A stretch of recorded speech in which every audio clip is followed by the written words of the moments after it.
guys, Preacher at 357 here, out here on the range with a revolver that has not been on the market long. It was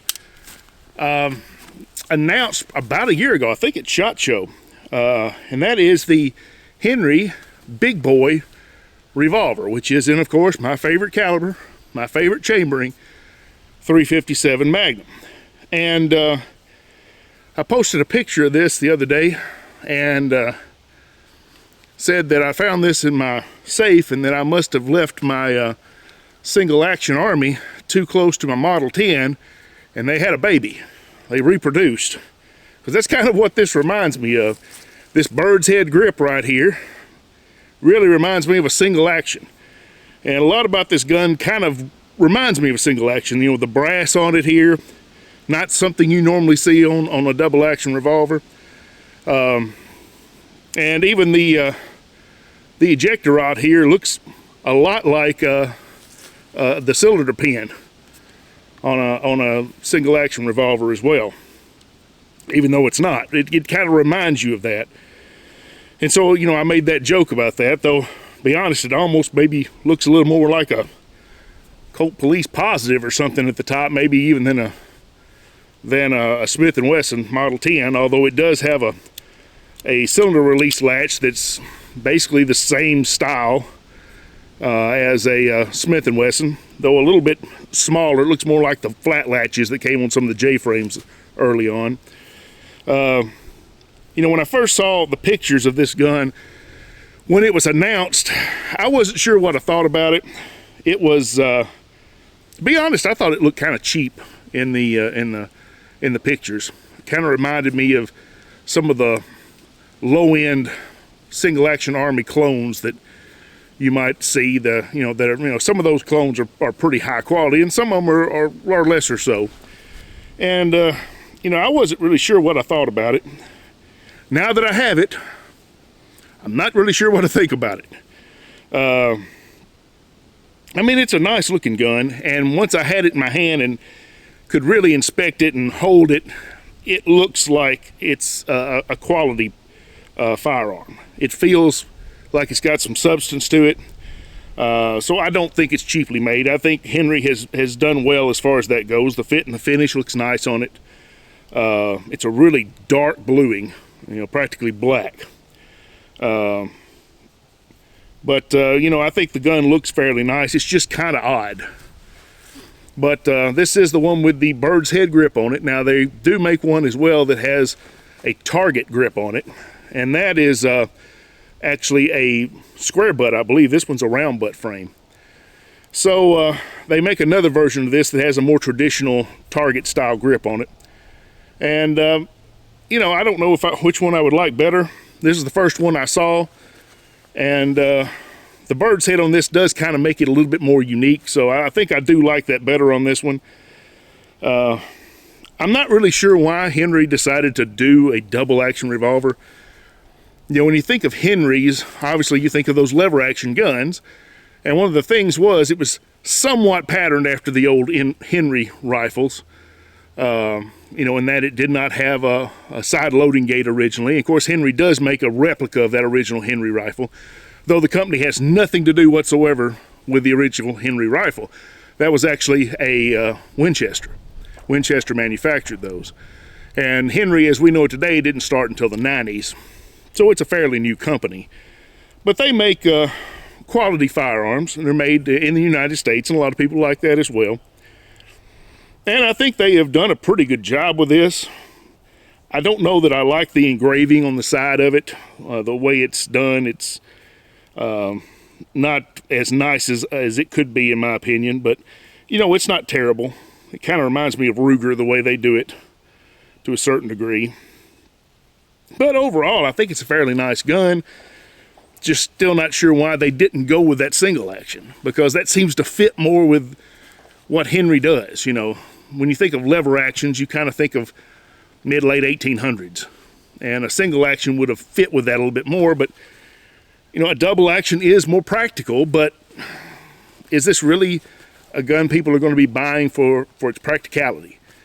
I mean, you could carry this gun as self-defense. I mean, it's a 6-shot 357 Magnum. They've been used for years for self-defense. So you could, but I don't really think that's what this gun is really marketed for. You know, maybe they'll come out with some versions later on that are a little more modern in styling and, you know, lean a little more toward that direction of carry. I mean, you could carry this one, but it really just doesn't seem to be the main point of this revolver. This is more of just have it and put it in a showcase and, or, you know, set it up in your house to be viewed, or just to take it out on the range every so often or something. You know, it's more like a little collector's type piece or something, it seems like to me. But you know, it's a functional gun. Now, this is something of a first shots video because I have not brought it out here to the range. The only shots I've shot through it so far are the ones I put on paper just a minute ago. That's the first time I'd even pulled the trigger on this gun. And from what I could tell, when I did shoot it double action, the double action trigger is okay, but I don't think it's as good as Smith by any means, or as good as Ruger, either one, or Colt. So it was not something that I just jumped up and down with joy over, thinking it was great. But it was usable, just heavy, fairly smooth though. But I really don't know much else to say about it. With the sights on it, it has a really thin blade, and of course it's just got the ramp sights in the front here, and then the trough in the back. And that front sight is really, really tiny, which can give you some good accuracy, but it's hard to see, is my problem. So I'm probably going to end up putting some white paint on the front of that to help me out a little bit. But beyond that, I just want to get out here and shoot a little bit for you and see how I like it, and you can kind of see it in action a little bit, and then maybe you can make up your mind whether this is something that has a place in your collection or not. If it's something you need or want, or if it's something that you really just have no use for. You know, of course, that's up to everybody. Everybody thinks differently about these things. There's some people who wouldn't have a revolver anyway. All they care about is the polymer wonders that are out now. But, you know, we all have our preferences. But before we begin, if you would check out the description, there's a link there for the Gun Owners of America, where you can get a discounted membership there, get in the fight on the national level especially, but also on the local level. They work as well with a lot of the local groups like the TFA, the Tennessee Firearms Association. If you live in the great state of Tennessee like I do, I've got a link there to join up with the TFA. And I get no kickbacks from either one of these groups. They pay me nothing for this. If you choose to use my link, that's great. If you want to go somewhere else and join up, that's fine with me too. Just get in the fight somehow or another. And that means money. You know, I hate to say it, but, you know, money makes the world go round. And these gun rights groups, even though they're fighting for our rights and they're fighting the good fight, they still need money. And that's just the way politics works, unfortunately. So if you would, check those links out. If you live in Tennessee, join up with the TFA. Anywhere else, join up with the GOA. Or if you know of any groups that are out there fighting that you want to get involved with, then please get involved. Just do your research first. But anyway, guys, let's get over here and do a little bit of shooting.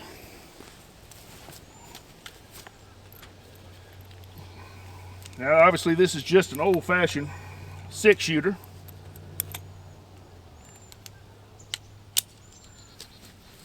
And it's roughly the same size as a Model 10 or a Model 13, which was the 357 version, Smith & Wesson.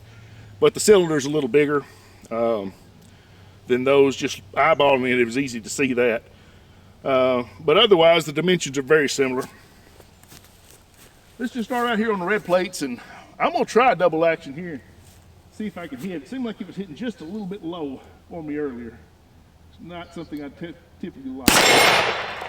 All right. Not too bad. The trigger does, it feels like it stacks a little bit. Gets a little heavier as you go.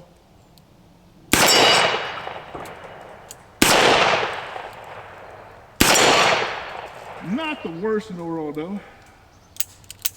Not the worst trigger I've ever felt. But definitely not the best. It's not a Smith & Wesson. I love the crispness of a Smith & Wesson trigger.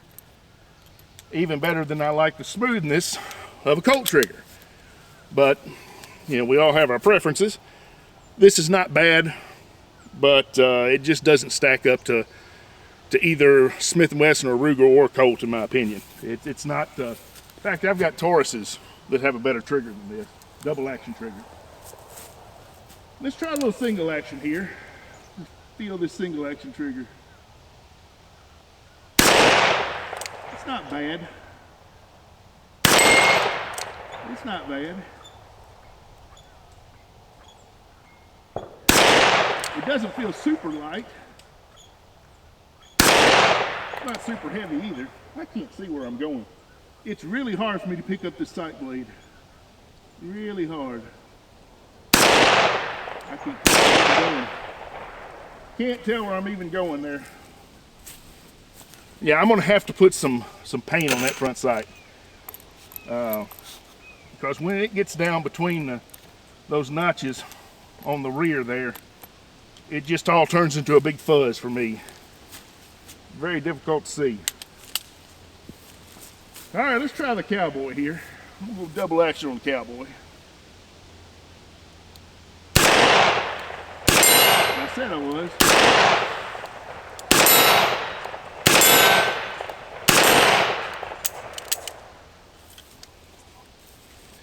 Yeah, it shoots a little low, I think.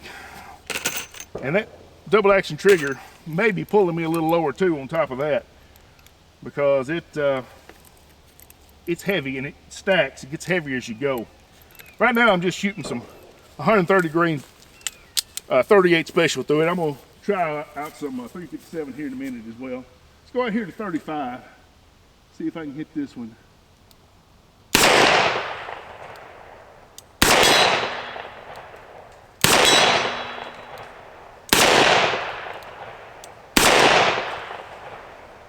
Yeah, it's really hard with that double action trigger.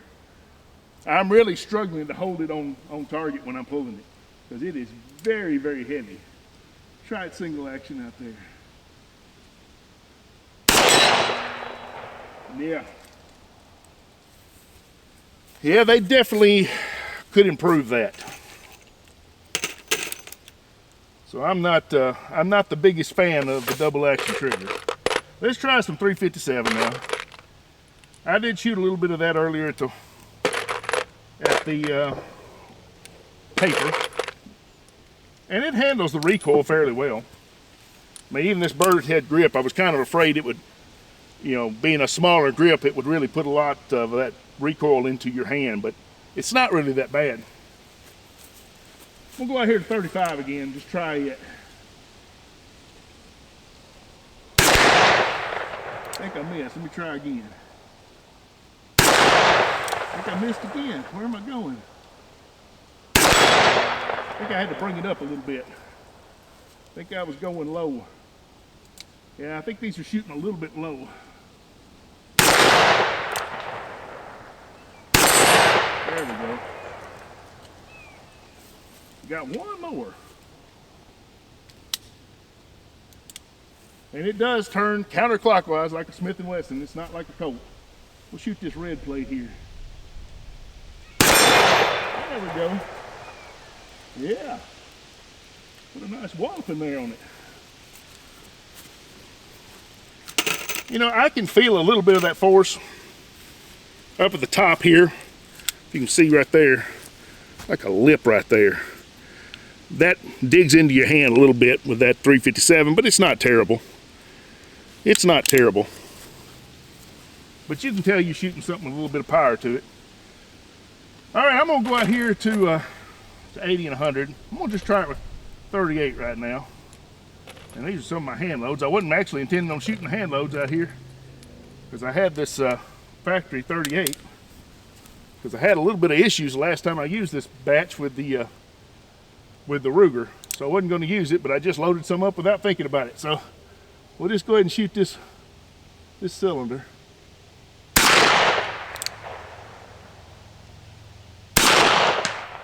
Don't know where they're going. Can't see it. Well, let me bring it down a little bit. I have no idea where those are going. Got one more. Yeah, I didn't even shoot this on paper with these rounds, so I'm not sure where they're hitting. Let me try this one over here at 80. Yeah, may hit the chain or something. I don't know. I thought I heard something. All right, let's try some of this Winchester Factory. This 130 grain ought to give me a little bit more velocity than that 158 that I was just shooting. May not drop as much. Let's go out here and see if I can hit this one at 100. There it went.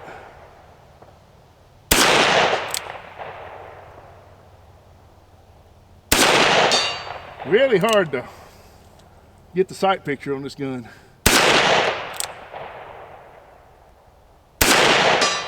Yeah.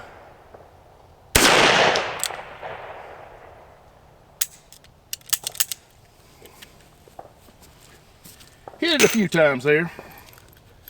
I'll shoot it at this 80-yard plate as well. I mean, it feels like a nice gun, but obviously if I was Henry, I'd have done some things differently. Number one, I'd have just done a single action. And if I was going to do a double action, I think I would refine that trigger a little bit more. And I would probably have done a little bit different with the styling. I know they're trying to keep it like a classic or a old-fashioned styling to it, but it's kind of strange, to be perfectly honest. It's like an early 1900s gun, but it doesn't really look like any of the early 1900s guns. It's kind of its own thing that's supposed to look like something old, and I don't know. I mean, even at least the Henry lever actions, a lot of them, one of them's a replica of the 1866, I think it is, or 1860, whichever it is, I can't remember now. And the others are actually, basically, Marlins. They basically took the Marlin design. And so it's actually a gun that looks like a gun that existed. But anyway, I'm going to try that plate out here at 80 and see if I can knock it down with this one.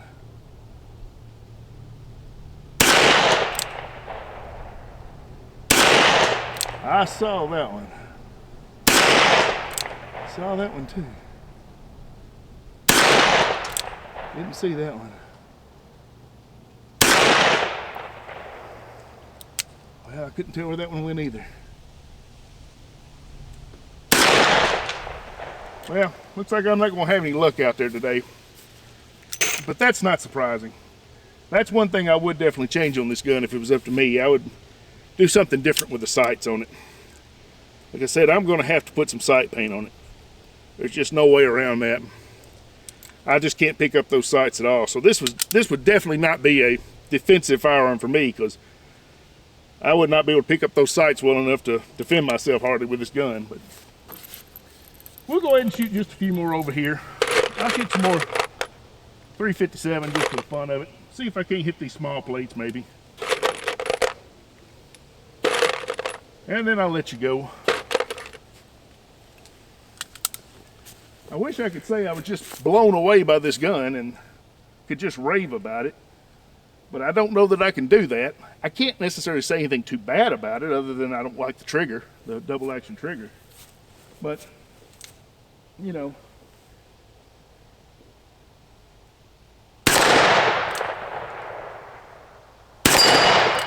There we go. Had to hold up a little bit.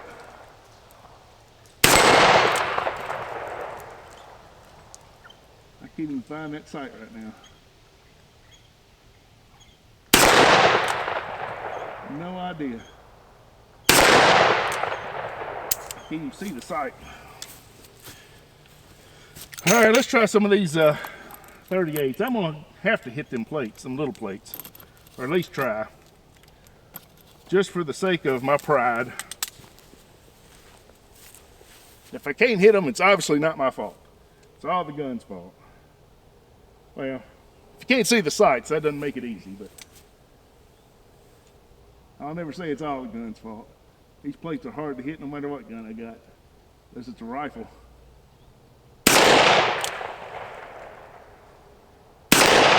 There we go, there's one.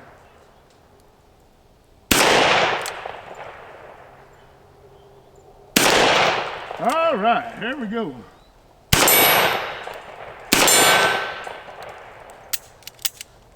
Well, guys, I think that's all she wrote. I don't want to waste any more of your time, but here it is, the Henry Big Boy 357 revolver in all of its glory. There's some good things about it. It looks like a well-made gun. I mean, the brass is nice. It's pretty. You know, this bird's head grip looks nice. I don't think it's solid walnut, though. I could be wrong. I took it off and looked at it, and I believe it's a laminate, which I was a little disappointed in. Usually with Henry, you get, you know, walnut, but especially for the price level, I'd kind of liked for it to been solid walnut, and I don't think it is. I think it's laminated. Somebody can correct me if I'm wrong, but that's what it looks like to me. You know, it's got a little, the Henry logo right there and right there as well. Deep dark bluing, substantial feel in the hand. You know, the forcing cone is beefy enough. It's not gigantic. It's not super thick. Kind of a bull barrel on it compared to like the pencil barrel that you'd get on the older Model 10s or the 38 hand ejectors, which is kind of what this sort of reminds me of, or even the police positives. But I actually got a little bit of a turn line on there now. Before I came out here, I didn't have a turn line because I never even pulled the trigger. But there it is, guys. So, appreciate you coming out. God bless you. Y'all take care of yourselves. We'll see you next time.